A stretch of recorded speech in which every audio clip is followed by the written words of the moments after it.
beliau ceritakan di sini sebagian menyebutkan cerita tentang Imam Hasan Al-Basri yang dimana ada seorang wanita meninggal anak perempuannya.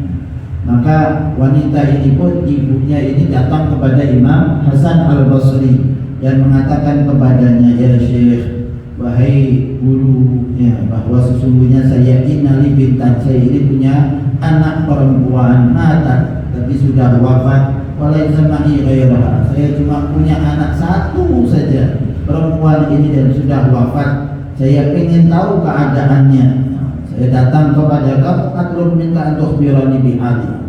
Saya minta tahu bagaimana keadaan anak perempuan saya. Fa in kanat muna'amah, kalau dia pun dikasih nikmat oleh Allah Subhanahu wa taala, baik, saya akan merasa bahagia, ya, dan saya akan bersabar tentang kepergian anak saya. Wa in kana mu'adzabah, kalau anak saya ini dalam keadaan tersiksa, bakaitu 'alaiha, saya akan tangisi anak tersebut.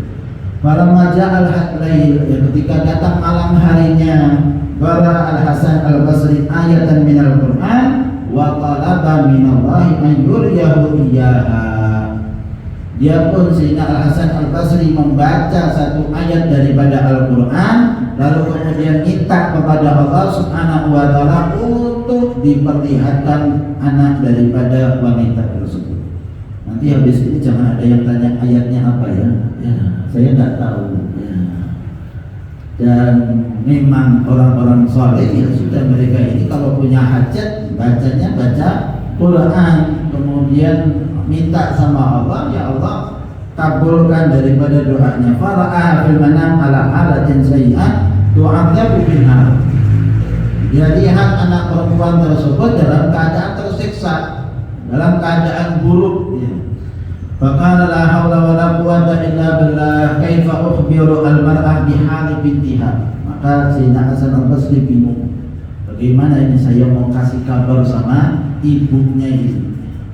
Wahya mu'adzabah, sedangkan putrinya dalam keadaan tersiksa. Falamma asbahat ja'at al-mar'ah, ketika pagi harinya maka kemudian wanita itu pun datang. Faqalat lahu kaifa halaha ya Syekh, gimana keadaan putri saya ini wahai Syekh? Faqala laha inni ra'aituha ala halatin ghayra maradiyah, saya lihat keadaan anak kamu dalam keadaan yang tidak diridhai. Ra'aituha tu'adzab, saya lihat anak perempuan kamu dalam keadaan tersiksa. Fatahabatil mar'ah baqiyah, maka wanita itu pun pergi dalam keadaan dia menangis, hazinah mahmumah, dalam keadaan sedih yang luar biasa, sumpah keadaannya mendengar bahwa anaknya dalam keadaan tersiksa. Falamma namat ra'at bibnataha, malam harinya wanita tersebut sendiri malam harinya melihat dalam mimpinya keadaan putrinya ini ala halihi hasanah maradiyah. Ternyata anak perempuannya dalam keadaan yang baik, senang, ya, diridhai, ya. Wahya tamshi fi kubkab min dhahabin labsat yaban min haririn, pakai pakaiannya sutra, jalan di istana-istana, kebun-kebunnya, wah nikmat sudah. Falamma ra'atha kadzalik tahayyarat, dia pun bingung lihat putrinya keadaannya semacam itu. Fatabassamat ibnataha, putrinya pun tersenyum melihat keadaan ibunya. Wa qalat laha ma bi araka hazinah, kenapa saya lihat wahai ibu kamu dalam keadaan sedih? Saya ini sudah senang. Fa akhbartuha bi amril Hasan Al-Basri, maka saya kasih tahu wanita tersebut, Imam Hasan Al-Basri tadi malam melihat kamu dalam keadaan tersiksa. Maka faqala laha kalamu haq, ucapannya Imam Hasan Al-Basri itu benar, bahwa kemarin saya dalam keadaan tersiksa. Inna fi turbah allati ana fiha 500 nafas mu'adzabah ana wahidah minha. Satu kuburan itu isinya 500 orang, kata beliau, semuanya tersiksa, saya termasuk di dalamnya, ya. Walam nazal kadzalika, dan terus kita dalam keadaan semacam itu, hatta marra alaina rajulun fa shalla ala nabi sallallahu alaihi wasallam marratan fa fawqal 500 bisabab salatihi ala Nabi sallallahu alaihi wasallam. Tapi tadi malam ada yang lewat, satu orang baca sholawat, dihadiahkan untuk kita pun semuanya diangkat siksanya oleh Allah Subhanahu wa taala. Ikhwan rahimakumullah, kisah semacam ini memang tidak bisa dijadikan dasar dalil, tapi ini sebagai penenang bagi kita. Yang cerita siapa? Ini bukan yang cerita orang yang tidak kita kenal, gitu. Ini yang cerita orang soleh yang tidak biasa bohong. Yang cerita ini sebelum-sebelumnya juga orang-orang soleh, dan sebelum-sebelumnya orang-orang yang baik sampai kepada Imam Hasan al-Basri. Terus semacam itu ada.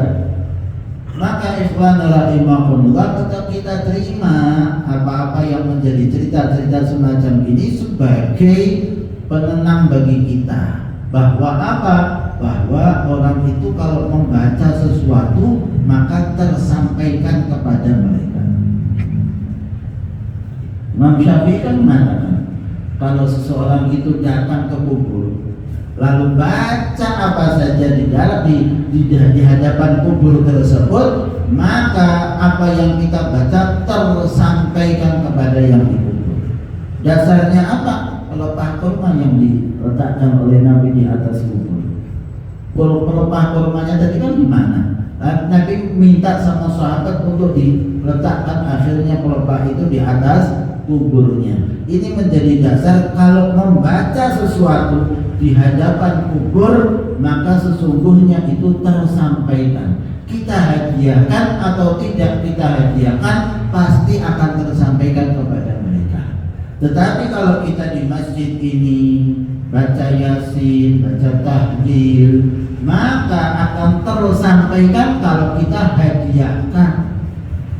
Maka kan dalam doa tahlil itu kan disebutkan, Allahumma hdi thawaba dzalika ila ruhin. Ya Allah, hadiahkanlah pahala yang kita baca di majlis ini kepada ruh fulan, kepada ruh fulan. Kita kan sebutkan mereka karena apa? Kita memang mau hadiahkan kepada mereka, dan Imam Syafi'i menyatakan sampai kepada mereka.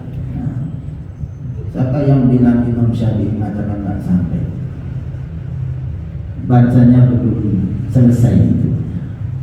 Bacanya belum lengkap, potong soal aja, habis itu tidak dilanjutkan lagi.